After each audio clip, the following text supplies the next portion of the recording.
Assalamu alaikum wa rahmatullahi wa barakatuh. You have to excuse my appearance. I just left the gym. I just walked out from working out. And the talk of the town or the news of the day is this what happened to Donald Trump.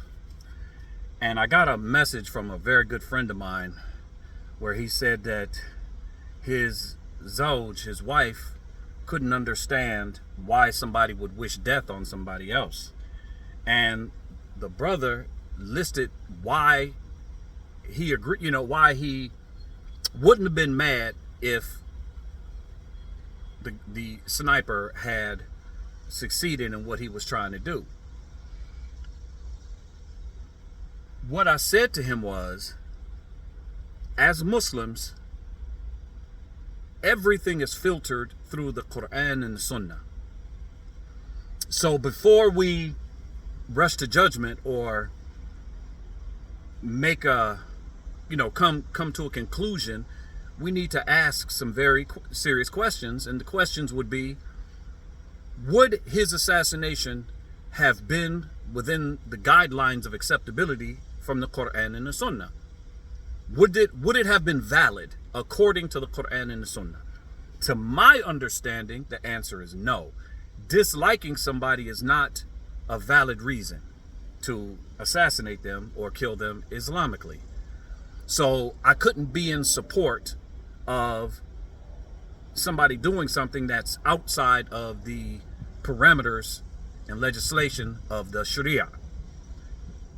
On the flip side, I totally understand why people would be, or why people would rejoice, why people don't like him. I mean, for all the obvious reasons. There's all the obvious reasons why people would rejoice and be happy if the shooter had been successful. So I understand that flip side as well. But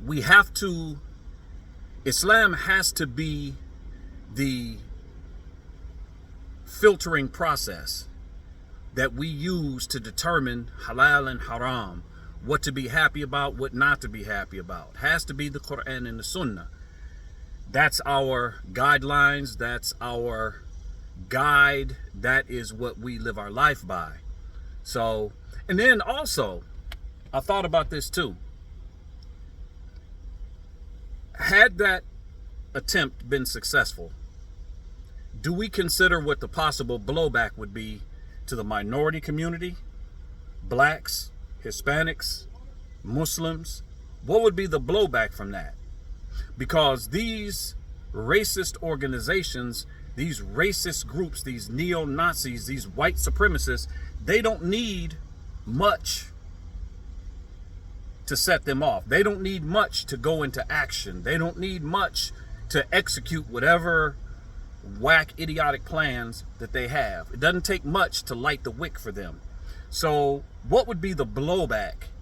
Do we consider that to the African American community, to the Hispanic community, to the Muslim community? Would they then start to attack us? Would they start to attack us? Would they begin to, it wouldn't be safe for us to be in crowds. It wouldn't be safe for us to go to the masjid. It wouldn't be safe for us to go to, places that people of color may congregate for fear of being attacked in retaliation of this situation. So the issue is definitely multi-layered, it's nuanced, and all angles need to be analyzed before we just are happy that that this happened, or wish that the shooter had been successful.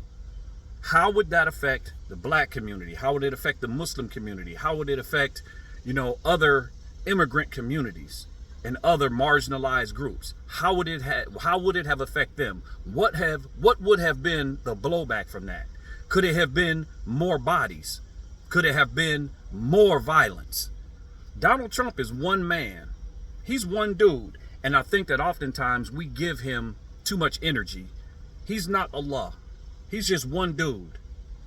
And he can only do what Allah allows him to do. That's it. He can only do what Allah allows him to do. So we as Muslims, we have to be patient with what Allah decrees. This is from our religion. This is from my religion. So I just wanted to put that out. That's my 2 cents on this whole situation. To the Muslims and to black people, I say, if you stay ready, you don't have to get ready. If you know, you know. Assalamu alaikum wa rahmatullahi wa barakatuh.